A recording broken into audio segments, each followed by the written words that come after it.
Hey guys, how are you all? Welcome back to my channel. So, today we are gonna see, what if Naruto was born as second Juubi, and got massive harem with Kushina, Naruko, Kurenai and others. So before we start, please go check out the author of this fanfic, JMG1988, link is in the description. Also subscribe to our channel, and like this video. So let's begin the video. The second chance. 10,000 years. 10,000 years of constant training. 10,000 years since he lost his children to 3 beautiful women, and his unborn miracle child to another beautiful woman. 10,000 years since he felt the ultimate betrayal. 10,000 years since he lost everything. The figure stood in an empty void. Down, left, right, up had no meaning here. There was just white everywhere. Collecting himself, the figure took one glance around before going through hand seals, and spoke an ancient language that tore open a passageway big enough for him to walk through, not knowing what awaited him on the other side. The 15-year-old girl was making her way home with a smile on her face, as she had just passed the genin exams. She stood at a height of 5'5" with long blonde hair tied in a ponytail, and violet eyes. Her skin was lightly tanned, and had an impressive bust. Her name was Namikaze Uzumaki Naruko, only child of Uzumaki Kushina, and Namikaze Minato. To the public she is only known as Uzumaki Naruko, in order to protect her from her father's enemies, both inside and outside Konoha. Once she reaches the rank of genin, she'll be able to use her full name. She was also the first Jinchuriki for the Kippi no Inko who had attacked the day she was born. In order to defeat the demon, Minato sealed it into his daughter at the cost of his life. She had been told of her burden on her 8th birthday, and had met the beast which to her shock had been female, and even had a human form. She had told Naruko that her real name was Akane, and the reason for her attack. Over the years the two had become close friends. Shortly after the sealing, the Sandaime Hokage Sarutobi Hiruzen made a law forbidding anyone to talk about the beast and the girl, when he saw how they reacted to the news. Luckily the girl still had her mother to raise her, and despite the hardship she did an excellent job. She was taught by not only her mother, the famed S-class Kunoichi nicknamed the Akano Shai, Red Death, but also her godfather Jiraiya, one of the Densetsu no Sannin, and sensei to her father, as well as Tsunade, another member of the Densetsu no Sannin, and being the world's top medic, along with taking up the mantle, as the Godame Hokage after her father's death. She was also taught things other than fighting by Hiruzen every so often. Because of all this she was somewhere between high genin to low genin in skills.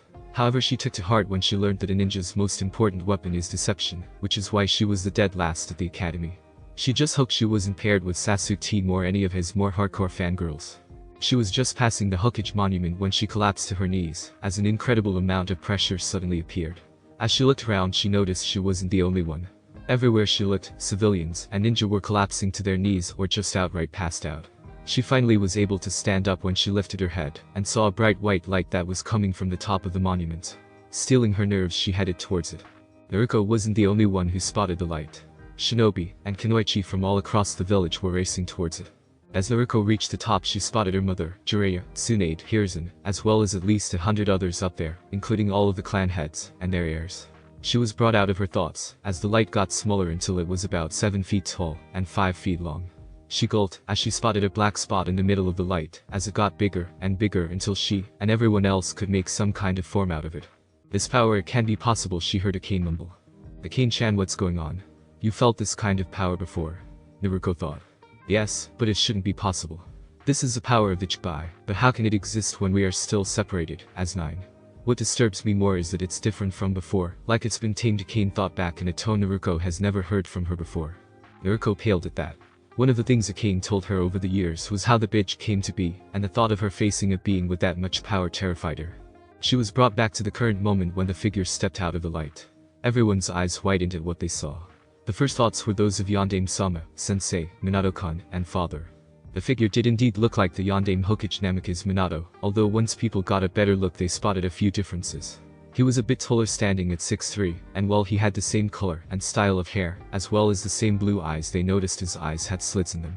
He was dressed in black steel-toed boots, black shinobi pants, a loose-fitting dark red shirt, and a cloak just like the Yondaime's except white with red flames. It was black with red flames, and had a picture of a 10-tailed golden kitsune on the back, as well. The last thing they noticed were the 6 whisker-like marks on his cheeks, just like me, thought Naruko. This figure was indeed Namikaze Uzumaki Naruto. Naruto stood facing the mass of shinobi and Kunoichi. He looked over all those assembled. He recognized all but one. A young beautiful female whom he guessed was the female version of him in this dimension, as he sensed the Kippi no Inko inside her. He had to keep his emotions in check when he saw her, the mother of his unborn child, Senju Tsunade. She was just as much of a goddess as he remembered, but he had to remind himself that this wasn't his Tsunade. The one who let him cry on her shoulder when he lost Jiraiya, and him being the only one to see her tears. The one who consoled him when he lost Naruto during the war. The one who made his heart leap whenever he saw her smile. The one he made love to. Tsunade motioned for Jiraiya and Hiruzen to follow her, as she tried to fight down her blush, as this man looked at her with such intense eyes. Sure, she had just recently turned 50, but she was still a woman. One who never had a man look at her like that. Sure, she dated, but she never found anyone special, and even though one of her nicknames was the legendary sucker, she was very much a virgin, and the only time she ever saw the male anatomy was strictly during business hours. Something she made sure was a well-kept secret. She stopped roughly 10 feet in front of him. She cleared her throat and spoke. My name is Senju Tsunade, and I am the god Aim Hokage of Konohagakure no Sato. Who are you, and what are your intentions in my village? She saw him look around again before settling back on her eyes. My name is Naruto Kushina's, and Jiraiya's eyes widened when I came here by mere chance. My previous home was destroyed, and I was severely injured. After healing I used the one time that took me here. Tsunade raised an eye at that.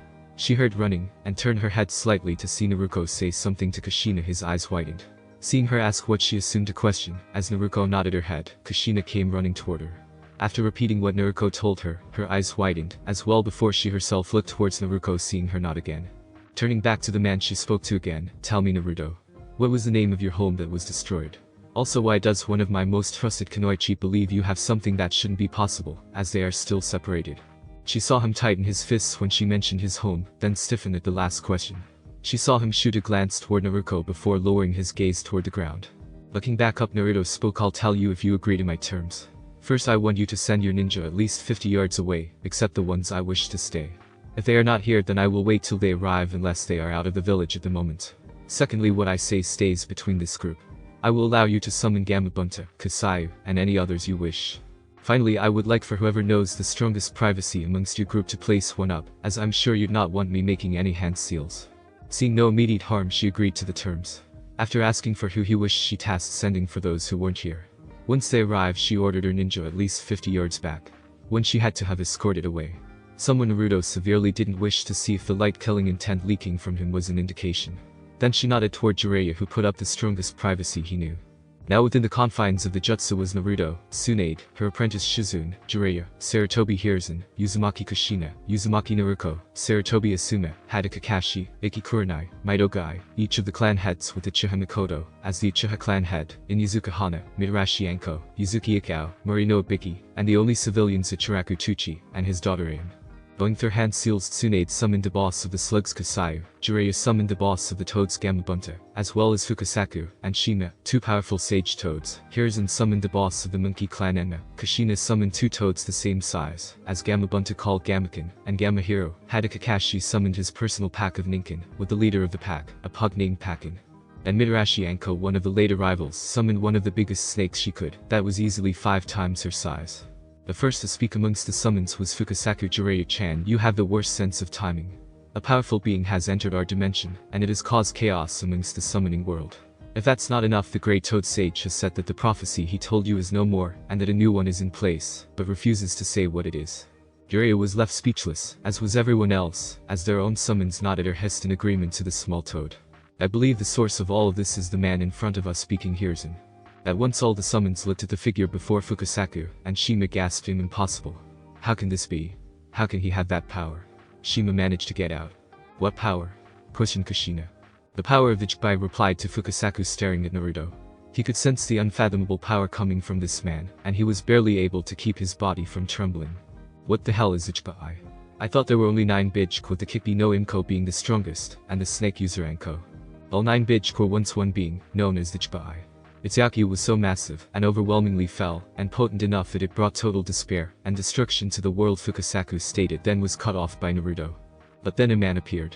A man so powerful that he would be known as the world's first shinobi no kami, and also became known as the Kono Yo no Kusaishu, savior of this world.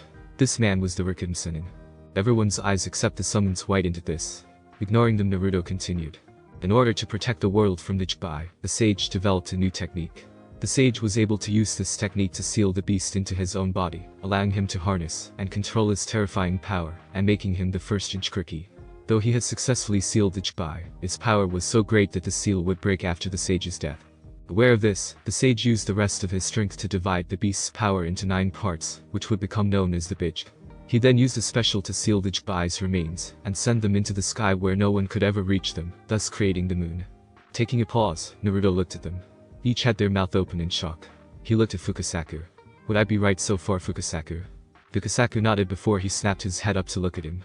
How do you know my name? As far as I remember, neither my name nor any of the summons names have been mentioned.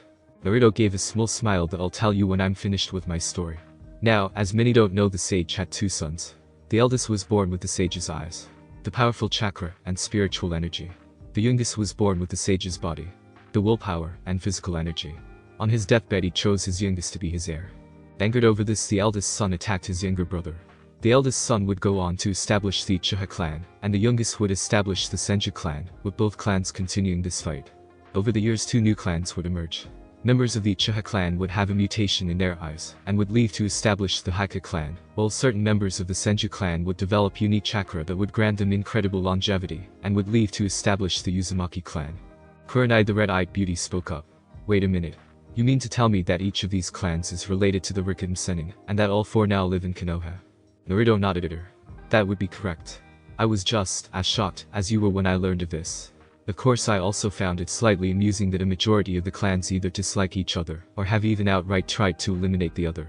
The head of the Hika clan, Hika Hiyashi, Senju Tsunade, Uchiha Mikoto, and the two Uzumaki females couldn't help but look at each other, as well as the others staring at them.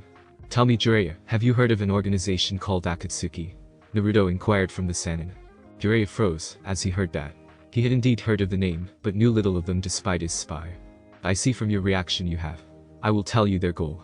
They wish to capture the Bijk, and therefore the Jinchuriki as well. There were 11 members.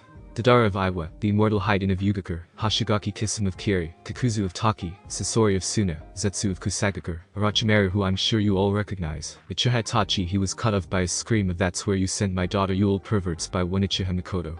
Girl, Naruto thought. That was one major difference from his world. Anyways, these next two names I believe you should recognize. Jiraiya, Konin, one of the only two female members who is a paper user of Omegakure, the man who is the figurehead of this organization, but is the second strongest, who goes by the name of Pain now, but once was known as Nagato. Jiraiya's eyes widened for what seemed the 100th time that day. I can't believe they're both alive. Maybe Yahiko is too, Jiraiya thought to himself. And finally, the mastermind behind all of this, and the strongest member, Uchiha Madara, finished Naruto. How can he still be alive? He'd have to be over 100 years old to speak to Narushikaku for the first time. Tell me, Mikoto-san, what levels do you know of your bloodline? Questioned Naruto about the beautiful Uchiha. Well, when unlocked, each Uchiha starts with one Tomo in each eye. Through training and experience, each eye will gain a maximum of 3 times. Then there is the next level called the Manjikum Sharingan. To acquire the Manjikum Sharingan, one must kill the person who is extremely close to the Sharingan user, and the emotion of the loss is responsible for unlocking it. However, constant use of it will further degrade the eyesight of the user, until the user is completely blind, Mikoto explained with a regretful tone when she spoke of the second level to her clan's bloodline. Correct. However, there is one more level that only Madara had reached, called the Eternal Manjikum Sharingan. To get this, you must take the eyes of another Manjikum Sharingan user. The closer they are related, the better. Madara achieved this by murdering and taking the eyes of his brother, who also obtained the second level. Not only does this process restore one's eyesight, but it also gives the person greater power, along with eternal youth, which is how he is still alive, Naruto informed. So there's an organization of 11 members, at least S-class each, with each having a unique set of skills. Do you know what they wish to use the Bijk for? Questioned Sarutobi Asuma this time. Naruto looks up to the sky high, while Pain wishes to use the Bijk to make a weapon powerful enough to wipe one of the major countries completely off the map, with one shot to make his vision of peace a reality. Madara has other plans. He wishes to recreate the Juubi, then become Jinchuriki to it, giving him immense power, and the ability to project his eternal Manjikum Sharingan onto the moon. He intends to use the moon, the prison of Juubi's body, to cover the world in an infinite Tsukuyomi, thereby letting him control every living being, creating a world in which no war or crime has occurred. Shima, the female toad sage, spoke up, but then how do you have the power of the Juubi? Naruto looked back at them with a sad smile, because in my world we failed. Akatsuki had managed to capture 7 of the 9 before Madara once again made his presence known to the world. In response to denying him himself and the host of the Eight-Tailed, he declared the 4th Great Shinobi World War. Due to things that happened in Konoha earlier, I had become the Rakudame Hokage at the age of 16, and since I was the strongest of the Kages, as well as had the most information on Akatsuki, I also became the leader of the Shinobi Alliance, consisting of the 5 main hidden villages, along with any allies we had with the minor ones. By the time he finished, Naruto had decided to sit down. What happened in Konoha? Tsunade asked, fearing the answer. It was destroyed by pain using one, Naruto told her bluntly. How? How did he manage to do that with one? The only redhead of the group asked. Jiraiya should know. He trained Konan, Nagato, and another shortly after he and his teammates had been defeated by handsman named Naruto said, looking over toward Jiraiya. His face was grim. Seeing everyone looking at him, even the summons he released, Nagato possesses the Rinnegan. Before anyone could question this, Naruto commented first, I'm guessing his grandfather or great-grandfather was born from a Senju and a Uchiha. However, what happened is anyone's guess. Anyways, over the next 4 years Madara had managed to collect the 8 tails, and was now focusing his attention on me. Even with 8 bitch in his control, he could only use one at a time, and for only a limited amount of time before he had to recuperate until he could do it again. We managed to figure out how much time, and we would strike our hardest during these times. Everything seemed to be going in our favor until here he took a deep breath, his fist sticking into the dirt until I was betrayed. Inoichi called to catch the man's attention. I believe you have it that allows you to display someone's memories when you go into their mind. Would I be correct? Getting a nod from him, Naruto continued. I know you'd rather keep your distance, but it would be easier if you were to do this. If you want, you can have the summons restrain me if it makes you feel safer. Naruto chuckled at his joke. Seeing Inoichi raise an eyebrow, the Toad boss, who had been unusually quiet, spoke up. What he means is even if we all fought together we wouldn't stand a chance. His power is that great. Inoichi, not exactly feeling any better at that statement, decided to give this Naruto guy some trust. So far everything he said the summons already knew or accepted. Going through the required hand seals he finished, and entered Naruto's mind where a window made of chakra appeared above Naruto's head, as he lay down for the procedure. Flashback. Naruto was smiling, as he walked into the Hokage's office. He already had 7 children with 3 beautiful women, and now his beloved Tsunade-chan was pregnant as well. Since she was in her 50s they knew the odds of her being able to have children still were extremely low. He remembered how their relationship started. First, as brother and sister, then grandmother and grandson, then, as best friends, till they finally realized that they were truly deeply madly in love with each other.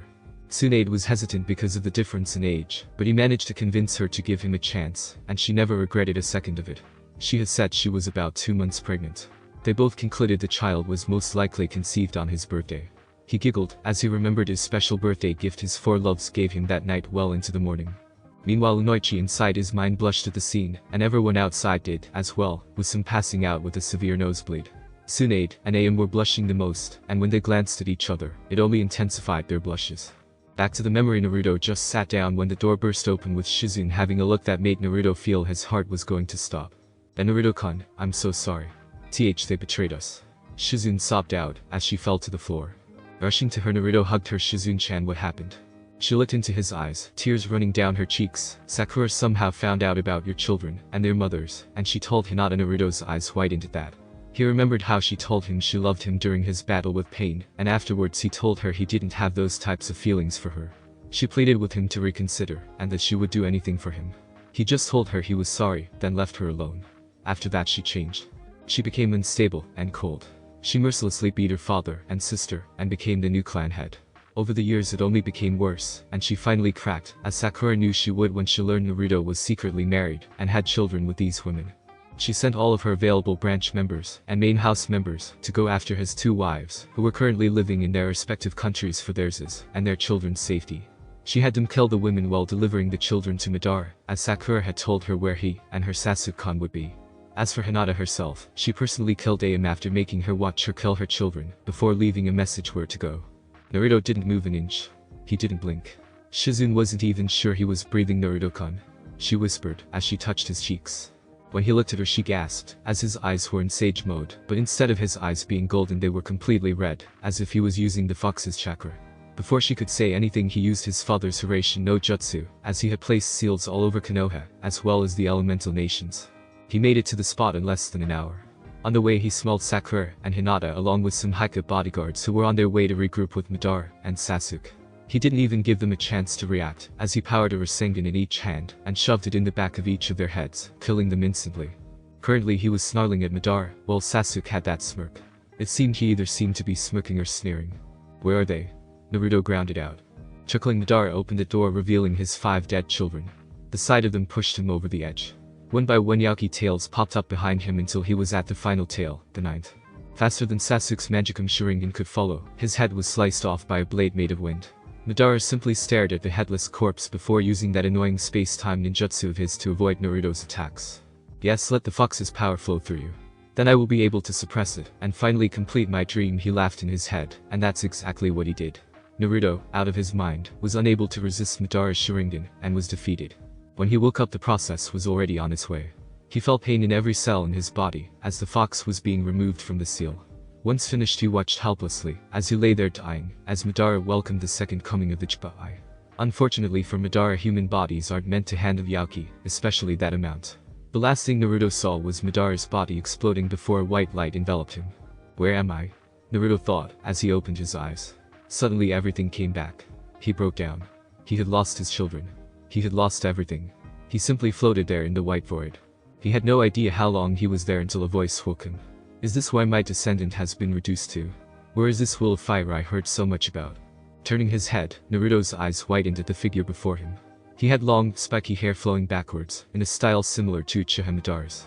He wore what appeared to be a cloak with a high open collar or armor similar to that worn by Senju Hashirama, showing his necklace with 6 red magatama. This man was the Rikiden Sennin. What do you mean, descendant? Naruto questioned. The legendary man answered, as you already know, my sons went on to establish the Uchiha and Senju clans. What you don't know is that over the years 2 more clans came to be. The Haka clan came to be when the Sharingan mutated in a portion of the clan, and the Uzumaki clan came to be from certain members of the Senju clan, who had very unique chakra that would let them live longer lives, as one of the benefits. What does it matter now though? They're all gone, Naruto whispered. True, they are gone in this world, but they are still alive in other worlds, different dimensions that differ from each one by the choices we make. Seeing the small light of hope in Naruto's eyes, he asked another question. Tell me, Naruto, what do you think happened to the power of the Juubi? Power like that doesn't just disappear. Seeing the blank look on his face, he continued. It went to the closest source that had the potential to hold his power. Naruto's eyes widened at that. How would he be able to hold his power? No human was capable of that, Madara being a prime example. Unless I'm a demon now, he breathed out. Yes. Because you are my descendant, a small trace of the Juubi's DNA was in you, and with the seal still partially active, your body was destroyed and recreated to contain the power. You are the new Juubi, but you have a chance to become even stronger than the monster I faced. When I fought against the original Juubi, it was a mindless beast that sought only destruction. It could not use its power to its full potential, but you can. You can wield a power that would make me look like a first-year academy student. Naruto chuckled at that. If you train, you should also gain the information that Juubi gathered over the years, both in its original form and any info the tailed beasts gained, as well as their hosts. You have been given what no one else has, a second chance to save your precious people, a second chance to find love, a second chance to relive your life, and with that the Rikiden Sennin faded from view. Naruto laid there for some time. He went over everything he had just learned. Stealing his resolve, he found himself able to move, and began his training. He wouldn't let them down again. Flashback end. By the time it was done, everyone was up again. To think this being in front of them was over 10,000 years old, and went through the life he showed them was incredible. Kushina was actually jealous for the first time since her husband died when she saw how much love he showed to Tsunade, Am, and those other 2 women. While she loved Minato, and always will, the passion Naruto showed was unlike anything she or any other woman present had ever experienced. She had a very good idea what his full name was, and she still felt this way. She noticed, as Naruto got up, he wiped the tears from his face. Stepping closer to him, she asked what had been on her mind. As she noticed there was something missing from the memories he showed Naruto, she called, getting the man's attention. What happened to your parents? My parents died the day I was born. My father by sealing the Kipi no Inko into me by summoning the Shinigami, and my mother was killed by a man named Shimura Danzum. He knew what my father was planning, so while my mother was still weak from the birth, he murdered her. Knowing with her out of the way, it would be easier to make me into his own personal weapon. Naruto spoke. And who were your parents? Kushina asked, hoping she was wrong. My father was named Namikaze Minato, and my mother was Uzumaki Kushina. During my battle with pain, I met my father in the seal, as he placed a part of his soul in it to watch my life, and if I ever would have been moments away from calling upon the 9th tail while not in control of myself, he would show up to reinforce the seal in a one-time deal. Naruto took a breath before he continued. For 16 years, I had no knowledge of who my parents were. Those that knew had kept it a secret from me. When I learned that the man I idolized, the one that made my childhood a living hell, was my father, I knocked him on his ass. Over time I forgave him. My mother was one of the most beautiful women I had ever seen. She had long lovely red hair and amazing violet eyes. She truly was a goddess amongst mortals. During his speech, Naruto had closed his eyes, so he missed the tears coming from Kushina's eyes, and the massive blush she wore, as well as the jealous glare she was receiving. Opening his eyes, he looked into her violet eyes. The moment I saw you, I knew who you were. You have no idea how happy I am to see you for the first time, but I can never see you as my mother. There are just some things that I will never know, and knowing a mother's love is one of them. I would love to get to know you, as a friend, as a woman though. Kushina, who had tears running down her cheeks, gave a small smile at that, her heart beating a little faster at his last statement. Tsunade, who had tried to ignore the images and thoughts of her and Naruto together along with the thought of her being a mother, spoke up. What will you do now? I will make sure what happened in my world doesn't happen here. Besides Akatsuki, there are other threats to Konoha that happen before they begin to make their move. Well, I don't know when Orochimaru had left Akatsuki, he eventually built his own village in rice field country, called Atagakur no Sato. During the genin exams in Konoha 6 months after I became a genin, Orochimaru attacked the village along with his ally Suna, using their Jinchuriki as their main weapon. Hiruzen raised an eyebrow. Why would Suna attack us? We are allied with them. Over the years, the Wind Daimyo has been outsourcing missions to Konoha, leading to a lack of funding for Sunagakur. As a result, Suna is desperate, and with Orochimaru promising Konoha's destruction if they join the Kazuki, gladly accepted, Naruto explained. He is right. My spies have told me the same thing. I wouldn't be surprised if Orochimaru used this knowledge to his benefit, commented Jiraiya. Naruko, the youngest person there, spoke up next to her mother. He should stay in Konoha. He could stay with us in the Namikaze compound. We have plenty of room. Besides, here she blushed, Akane-chan has stated she would like to get to know him better. Everyone else was aware of Akane, as Naruko told them what she told her. Who is Akane? Naruto questioned. You don't know? Akane is Kikbi's real name, commented the young beauty. Naruto's eyes widened, and I never knew the bitch cat genders. With all the times my world's Kikbi tried to take over my body, I never really thought about it. Although if I had to guess by the sound of its voice, it would have probably been male. Naruto shrugging while Naruko just stared at him. You wouldn't do that, would you, Akane-chan? Asked Naruko. If it was the only way to get some of the heat over there, then yeah, I probably would, responded Akane. Naruko just blushed at her comment before she responded. Would you even know what to do? If I remember, you are still a virgin, she thought back with a successful grin when she received a mental image of Akane pouting. If it's okay with Kushina, then I would be fine with that. There are some things I will be doing that would be best kept to me for now and the future, Naruto responded. Kushina just gave him a smile and assurance. So what exactly do we tell the village, and more specifically the rest of the council, about who you are? Spoke up the feral beauty Inizukatsume.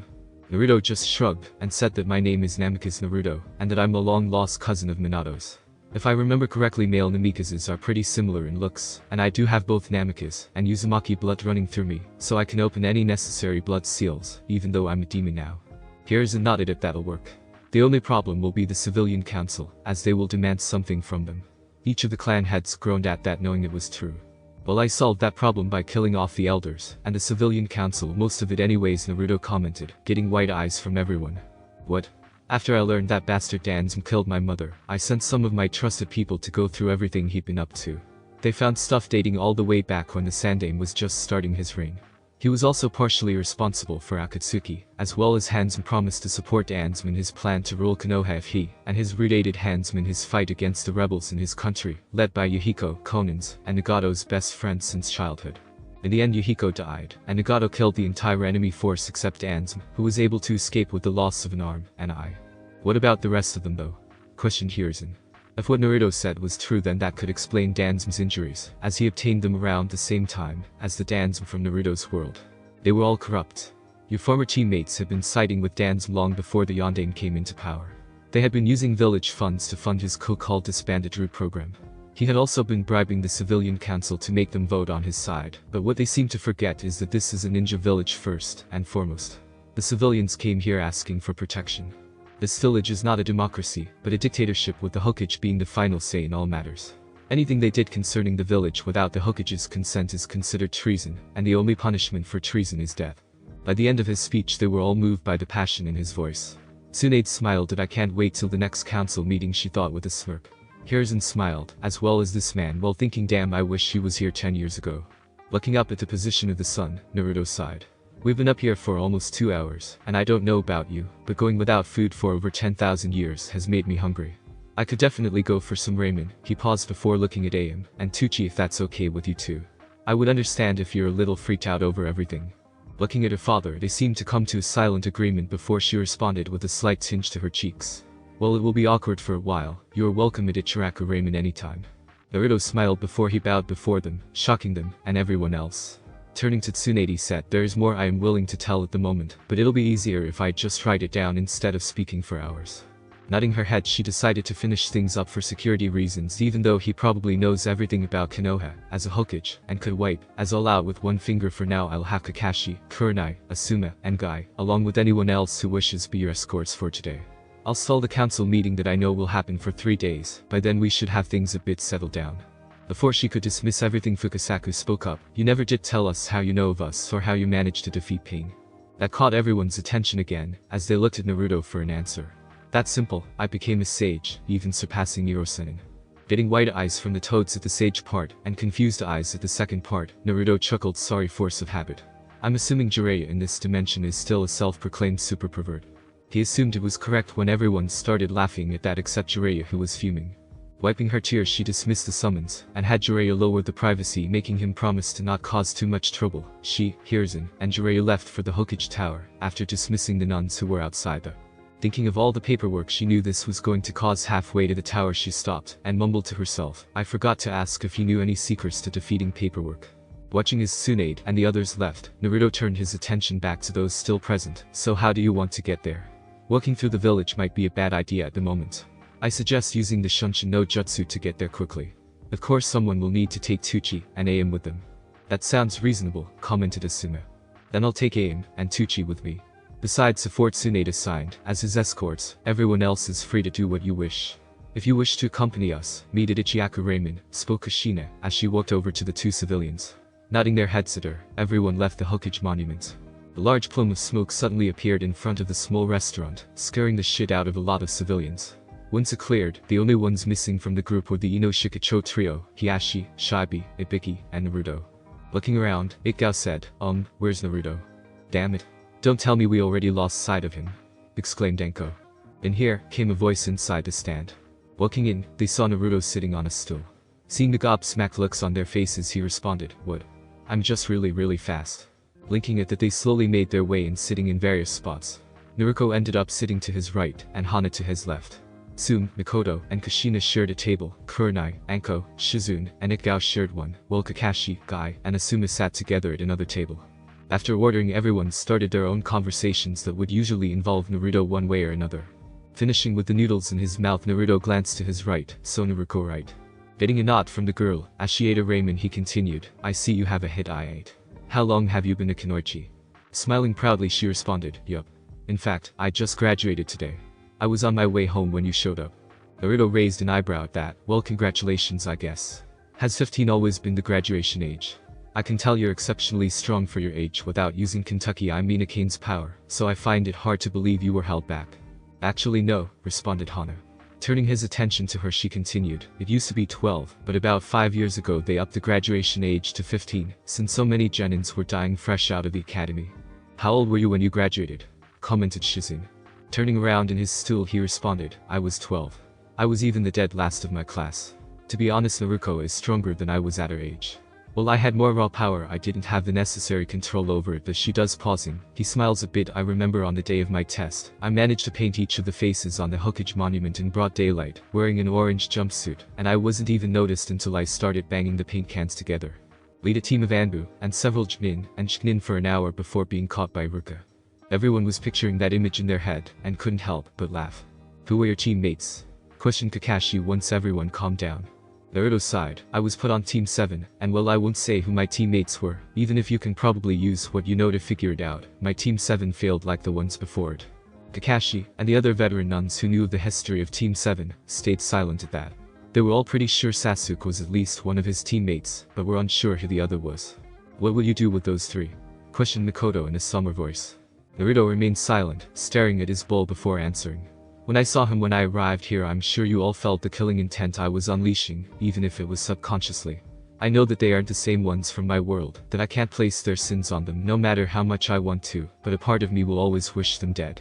I spent many years training to control that feeling. I will try to at least be hospitable, but I will not hesitate to kill them if they end up like them or any other traitor of Konoha. The others stayed quiet at that, not sure what to say if there even was anything to say. Hana's Ninken, the Himeru Sankimdai, 3 Himeru brothers, laid their heads on his lap, making him smile a bit as he petted them. Hana and the other ladies smiled at the scene while the guys were quiet, except for Guy, who was crying his eyes out at the scene. They remained there for another hour telling each other stories. While there were some differences in the history from his world, there was nothing major. So far the only thing that was a big difference is that the Itachi in this world was female, and looking at Makoto he couldn't help but wonder if she looked as beautiful as her mother. Naruto also couldn't help but wonder if inhaling massive amounts of ramen was an Uzumaki trait, since he had to stop himself at 30, Naruko ate 25, and Kushina ate 28. The others could only shake their heads in astonishment. Kushina had paid for Naruto's meal once he realized he currently didn't have a single rim to his name. Once done they left the Ichiraku family, and decided to head to the home of the two Uzumaki women. Slowly the group got smaller, as Shizune bid farewell as she had to go check on the Hokage, which they all knew meant check to see if she wasn't passed out drunk at her desk again. Ikao and Anko had to return to Anbu HQ. Tsume decided to return to check up on her clan, to make sure they weren't causing too much trouble without her, while Hana had to return to her animal patients. With one last whispering comment from Anko that had Kurenai blushing, as well as Hana who stood next to them with her advanced hearing, the group dispersed. After confirming that the Namikaze estate was in the same location, the group of 8 arrived outside the gates. Everyone paused when they noticed Naruto looking at the gates with a forlorn expression, as memories of happier days flashed past his eyes. Seeing this, Kushina walked up to him and placed a hand on his shoulder, snapping him out of it. Looking at her he spoke, "Sorry. If you don't mind, I'd like to be the one." He motioned with his eyes toward the gate. She gave him a nod, as they watched him walk up and place his hand on the gate for a few seconds before biting his thumb and wiping his blood across the blood seal. It glowed for a few seconds, processing the new sample before the gate unlocked. Pushing them open, Naruto walked through with the others behind him. For Kurenai, Guy, and Asuma this was their first time in the compound. It was huge like the Uchiha compound, and just as quiet as it was too. The once glorious clan of over 100 had dwindled over the years, and was now down to just 2, Naruko, and now Naruto. Although to the rest of the world the clan was extinct. The compound was made up of various sized houses, many built in a Western style. The clan was very nature-oriented, with trees and flowers that were still taken care of all over. There was even a park with equipment for kids to play on. In the back was part of a forest where various animals would wander through, like deer, wolves, and even foxes. Even part of the forest was surrounded by the seals that surrounded the place, as the clan would train in there. The only reason animals were able to enter and exit as they pleased was because of special seals that allowed non-human creatures that weren't trained to use their chakra to freely roam around. Walking up a hill they came upon the largest house among the compound. It was more like a mansion that was 3 stories tall from the outside. Kurenai's eyes were wide when she saw where the Uzumaki women lived. Chuckling, Makoto spoke, "It's quite the view, isn't it? Even though I've been here countless times over the years, it still amazes me." Opening the door, Kushina ushered everyone inside. She gave them a tour of the place, starting with the first floor. When they reached the study room, she commented that the more advanced were in a secure room under the house. Before they left, Naruto created 20 clones.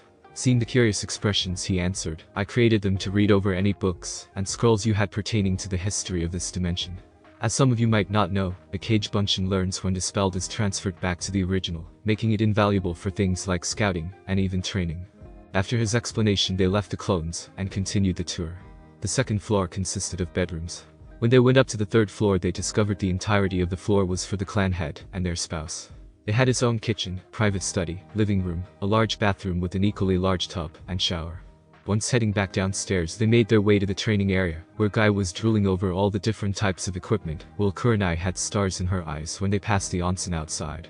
After promising that she was welcomed over any time, as well as the other girls, so they didn't have to use the public onsen anymore, which made every over-perverted person in Konoha, male and female, suddenly feel like crying, they returned back to the living room. Noticing the time, Makoto gave a hug to her best friend Kushina and one to her goddaughter Naruko, as well as a congratulations for graduating. She left bidding everyone good night. "Alright, since you 4 are still supposed to be his escorts, you are welcome to stay here. Kakakan already has a room, so feel free to pick any available ones. Then we'll eat dinner in a little bit." Kushina spoke after turning her attention to those still present after Makoto left, getting laughs. "Nakashina-nisan, did you have to say that?" went Kakashi. Laughing, she responded, Now Kakashi, you know you'll always be my Anto, and Naruko Zirooji." Kakashi just grumbled, as he made his way to the second floor where his room was. As Kakashi started making his way toward the stairs, Kurenai spoke, "Wait a minute. I can understand Kakashi having a room here since everyone knows he was a student of the Yondaime, but here," she focuses her gaze on the 2 Uzumaki women, "why are you 2 living in the Namikaze estate?" Looking at her, then at Kakashi and Asuma, getting slight nods from them, she refocuses her attention on Kurenai. Speaking in a tone that reminded Kurenai why this woman was ranked as an S-class kunoichi, Kushina spoke, "Kurenai, what I'm about to tell you cannot leave this room." This is one of Konoha's most classified secrets, with the Fire Daimyo, the Sandaime Hokage, Kakashi, Asuma being the son of Hiruzen, as well as a former member of the 12 Guardian Ninja, Jiraiya, Tsunade, and Naruko being the only people who are aware of it besides myself. The reason Minato chose Naruko to hold the Kippi no Imko was because he could not ask another family what he couldn't do himself. So with a heavy heart he took his newborn baby girl, barely an hour old, and made her a Jinchuriki. Seeing the white eyes of both Kurenai and Guy, she continued, 17 years ago I married the man I fell in love with. 2 years later I lost him the same night I gave birth to her daughter. Her name is Namikaze Uzumaki Naruko. Looking back and forth between the two, she could only breathe out, whoa.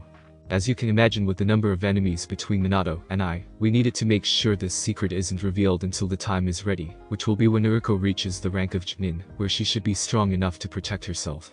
Guy and Kurenai nodded at that. They were well aware of the potential outflow this would create.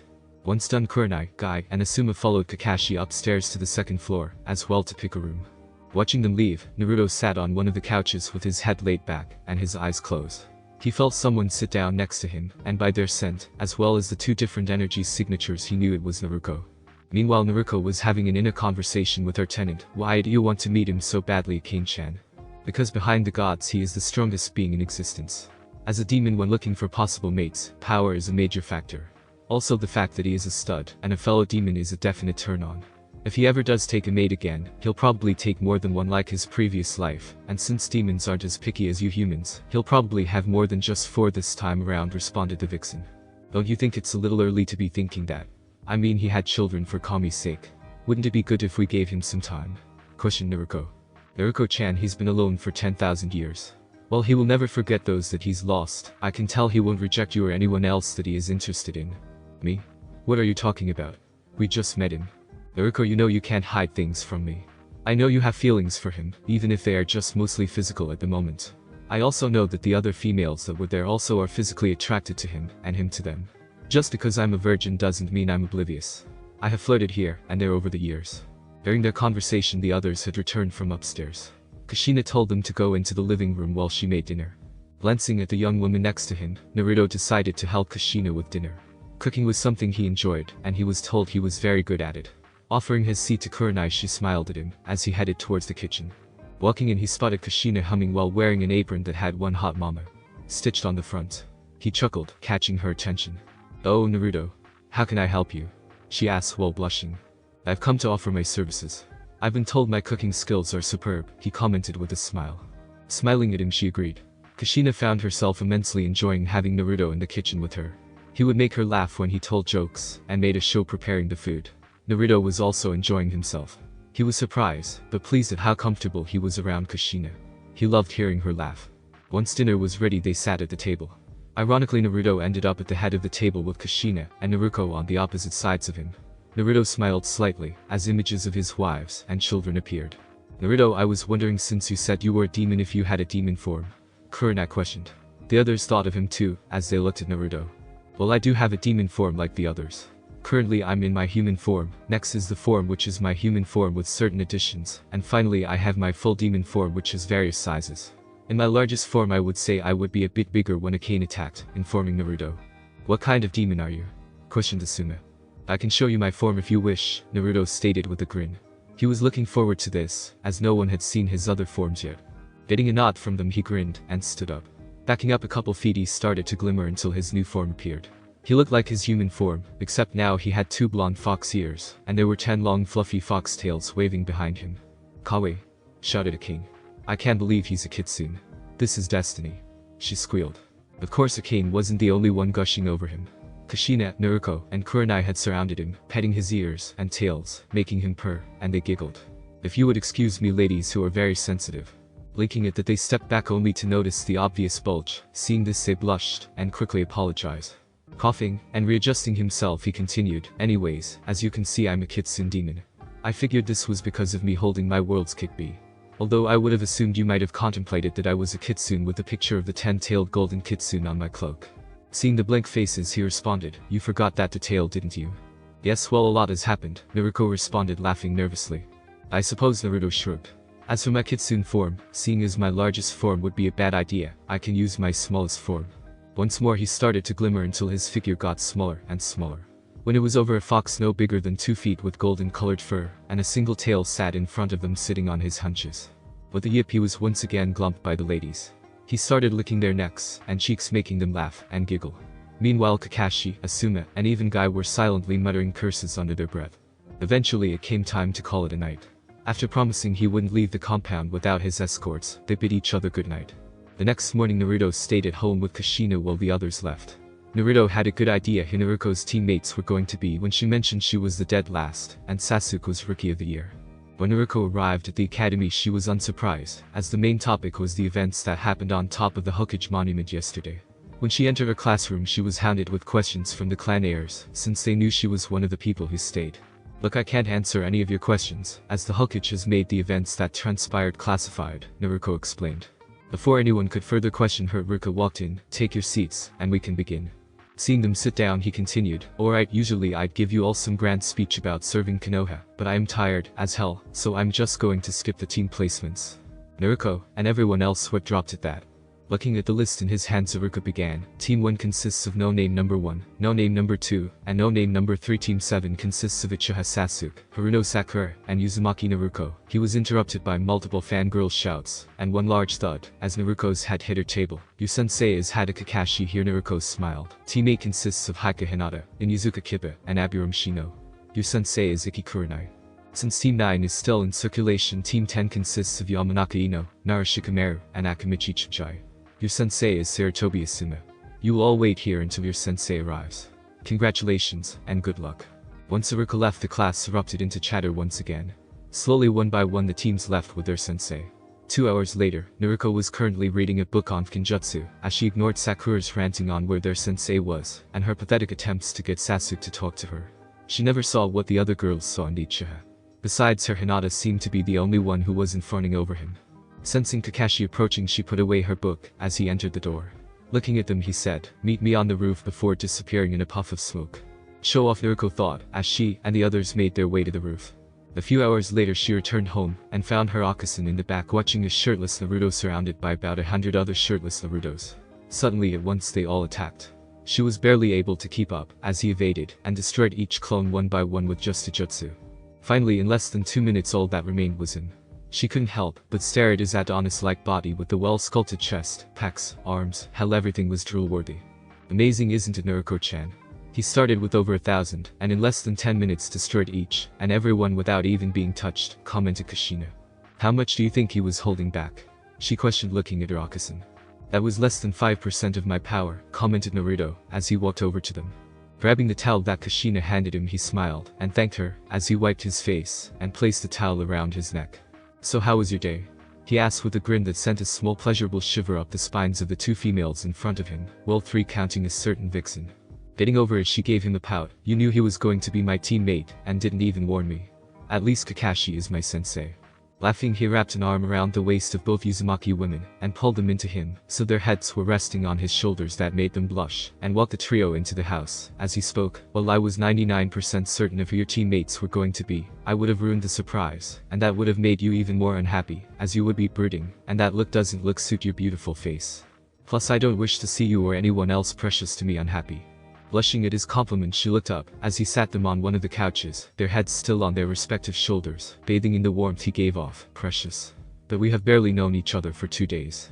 That may be true, but you, Kushina-chan, and the others have made me happier than I've been in a long time. I could have ended up anywhere, at any time, but I ended up here. Not for 1 second have I regretted it. Now if you'll excuse me, ladies. Here he instinctively gave a kiss on their cheek and got up. I'm going to go take a shower. Watching him head upstairs, Naruko looked at her mother, Akasan. What's happening? Could we really be falling for him so soon? Running over the spot where he kissed her with a couple fingers, Kushina sighed. I don't know, Musin. I never thought I would fall for another man, but as a woman I've felt more alive these past 2 days than these last 15 years. I will always love you, but she paused, as she was unsure what to say. Naruko listened intently to her mother. She never realized how much her mother felt alone since her father died. She idly wondered if this was what her godmother Makoto must feel like. No, it's probably worse, Naruko thought. From what I remember, Makoto was arranged to marry Fugaku, and she never loved him or him. Seeing her mother starting to tear up at the emotions she was feeling, she quickly embraced her. SHH, it's okay, Akasan. From the type of man you told me he was, I'm sure you would want you to follow your heart. Akane-chan explained to me yesterday that we're not the only ones interested in Naruto-kun, and that Naruto-kun is more than likely interested in us as well. Plus, you know, with him being the last male Namikaze, he'll be placed under the CRA if he wishes to use it. Then of course there's the whole demon thing where apparently powerful male demons have multiple mates. The more powerful, the more mates.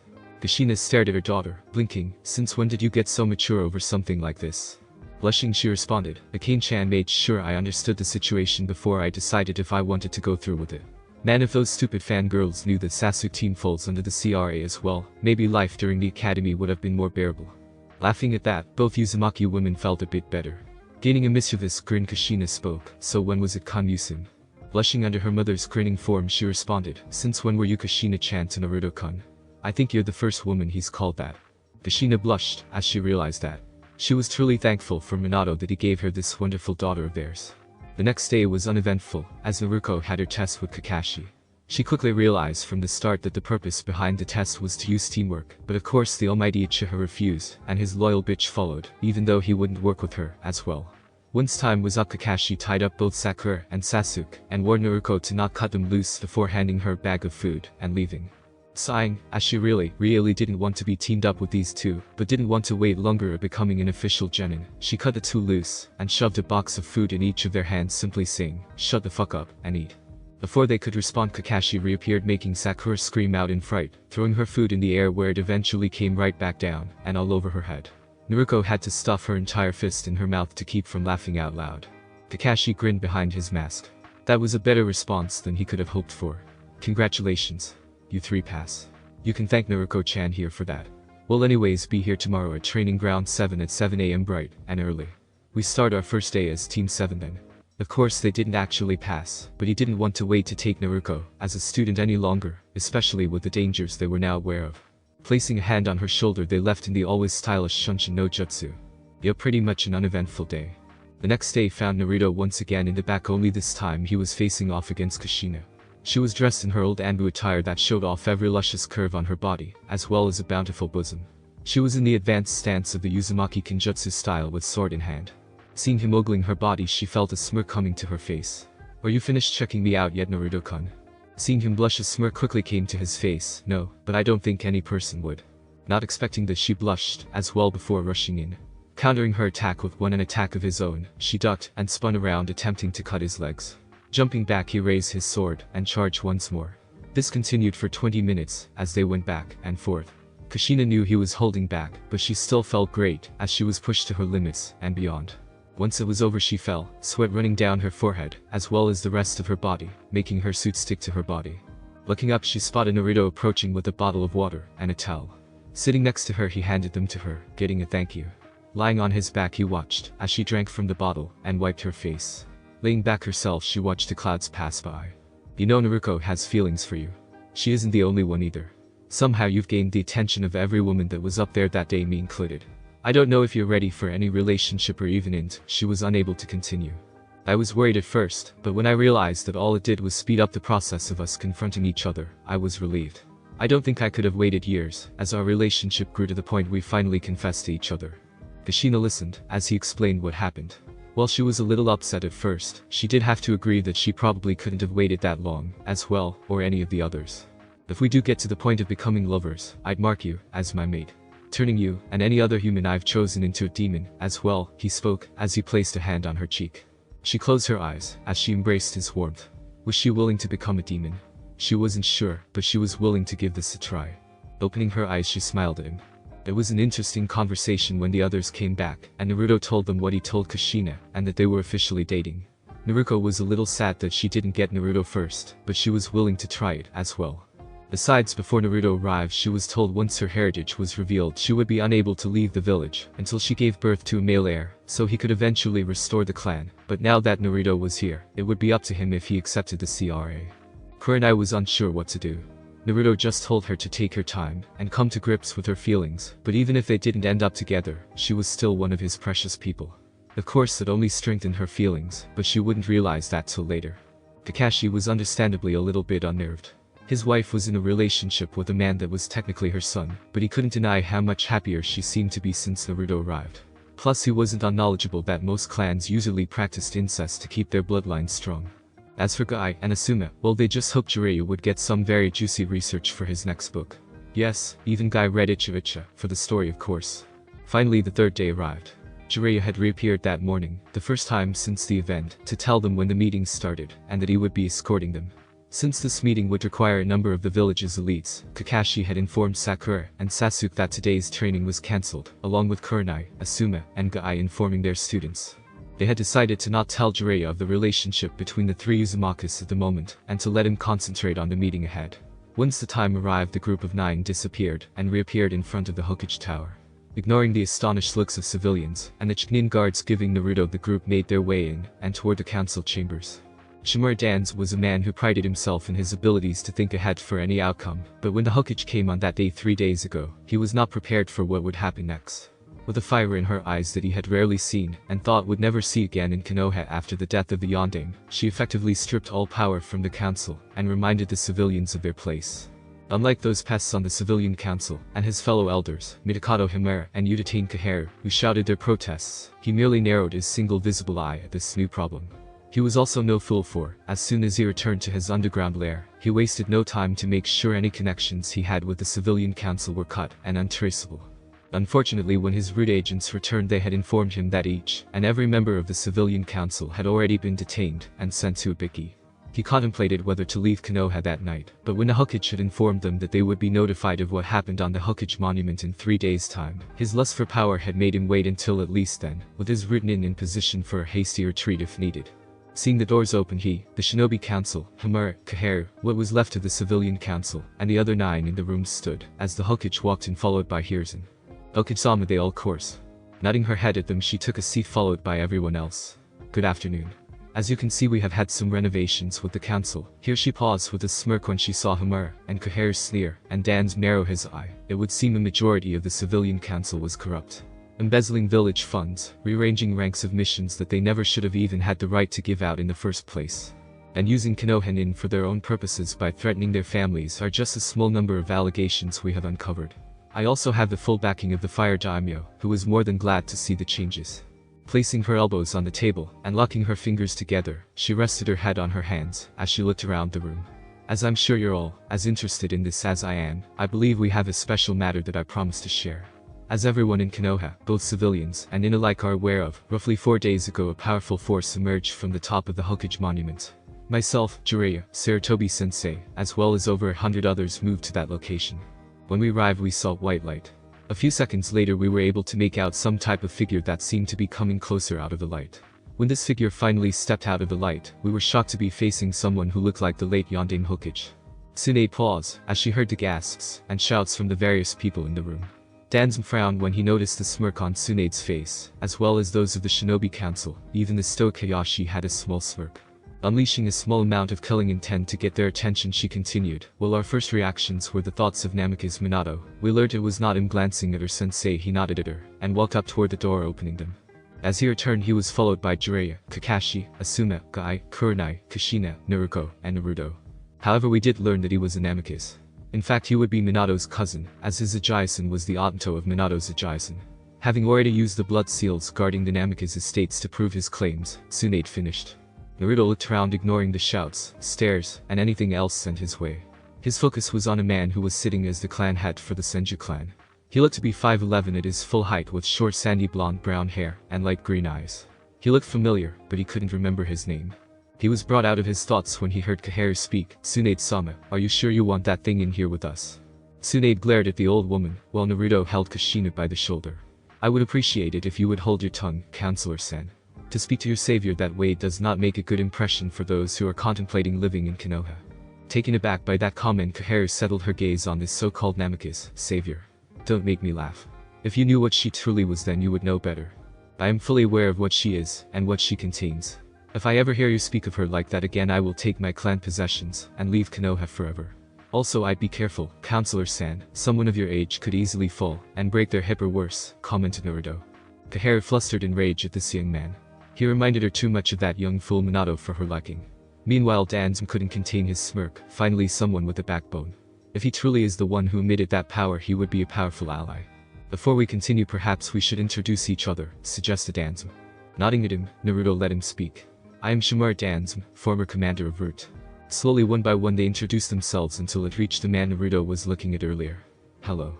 My name is Senju Nawaki, current clan head of the Senju clan, since my Nisan is currently the Hokage. Naruto's eyes widened at that. I guess since he never died, Tsunade never left Konoha.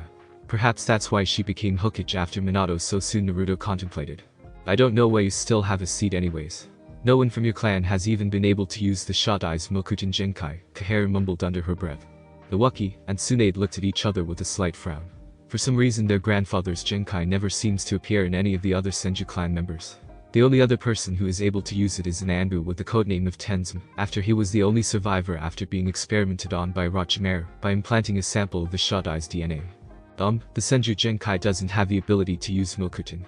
It's the ability to combine two or more elements to use sub-elements. Naruto spoke, getting white eyes from everyone. What? Are you sure? Questioned Tsunade. Yes, I'm positive. Hashirama was able to use Mokuton because he was able to combine his Suiton and Doton elements together. What elements do you and your Otanto have? Nawaki possesses Kaiten and Doton, while I possess Kaiten, Doton, and Raiden, replied Tsunade. With a lot of practice combining Kaiten and Doton you'd be able to use Imton. Imton is more famously known for being used by the Yonbi no Seru. However, over the years I ran into a clan that is able to use Imton as well. Due to certain events over my lifetime, I am able to use all of the elements and the sub-elements, so I was able to learn much from them. Naruto spoke with a little lie here and there. Of course, as soon as Dansum heard that this man was able to use all the elements without the Sharingan, and even sub-elements, something even the Sharingan could not do, he was already plotting ways to either have him in his grasp or any of his descendants. Well, all of this is very enlightening. What do you plan to do with Konoha? Questioned Shikaku. Everyone else perked up at this, as not even those that Naruto was living with knew. As I am neither shinobi nor even a civilian of this village, I have no allegiance to this village, nor do I wish any. He paused, seeing the looks they were giving him. However, I am willing to become a shinobi for hire, a mercenary if you will, for Konoha. I have duties outside the village that I will have to attend to every now and then. You need not worry, as I will not attack any Konoha-nin unless they attack me first.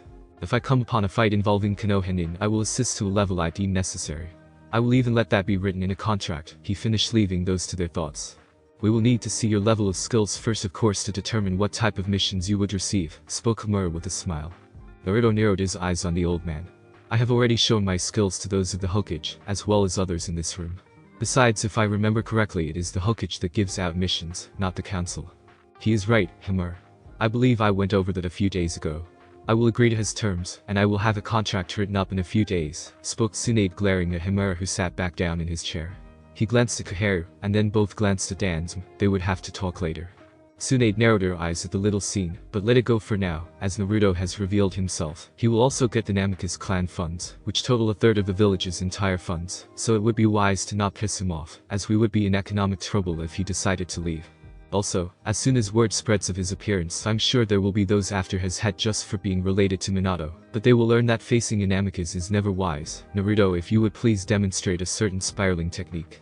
Naruto grinned at her, getting her message. Looking back at those present, he lifted both hands and created one of the prizes of the Yondaime, the Rasengan. How do you know that technique? I doubt you could have mastered it to such a degree in only 4 days, shouted Hamura. Minato was truly a genius. When I heard of his spiraling sphere made up of entirely chakra, I was intrigued. It took me 3 days to figure it out, and then a month to master it. However, I also discovered something interesting.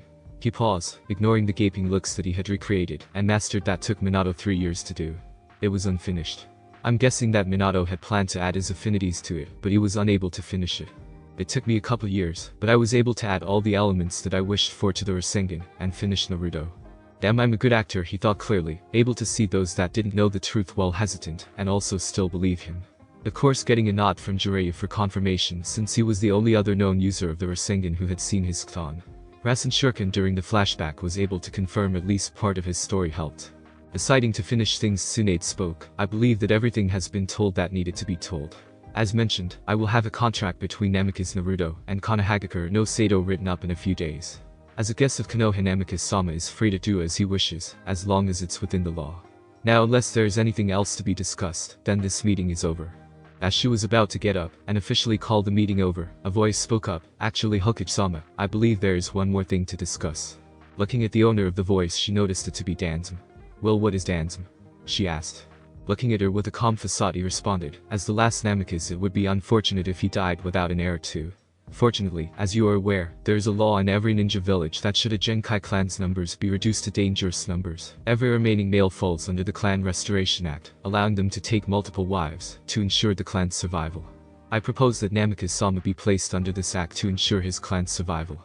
I second that proposal, and surprisingly he actually spoke. Seeing people look at him for an explanation, he continued, as you are all aware, the Naruko's Genkai consisted of abnormally large chakra reserves, comparable to the amount of Yauki of the Bijk, as well as being born with highly efficient bodies, allowing them to have above average strength, speed, and reflexes being some examples. These two factors made the members of the Naruko's clan a powerhouse on the battlefield, making them invaluable assets which lead to a major part of Konoha's victory during all three of the great shinobi world wars. Even if Naruto-sama does not wish to be tied down to Konoha, perhaps his descendants would. You make good points there, Hiashi. Pausing, Tsunade turned her attention to Naruto, who was still standing next to Kushina. However, in the end it is up to Naruto-sama, if he wishes to continue his clan in Konoha. Looking at Tsunade, then Kushina, who smiled at him, and everyone else, he gave his answer. I will accept the CRA, however I will choose who I will marry, not the council, not the Hokage, and not even the Fire Daimyo will have any say in the matter. If any of my children wish to join Konoha, I will not stop them. If any of my children wish to join Iwa, I will not stop them. In the end it is up to them what they wish to do. Nodding her head at this, she granted him the rights of the CRA of Konoha. Of course Naruto didn't need some piece of paper allowing him to marry more than one woman. He would have done it even without their permission. It wasn't like they could stop him. Finally the meeting was over, and everyone left. Naruto had no doubt that in less than an hour the entire village would know of his existence, and by the end of the month the elemental nations would as well. The end. Thanks for watching my video, and make sure to check out the author of this fanfic. Link is in the description. See you next time. Till then, sayonara.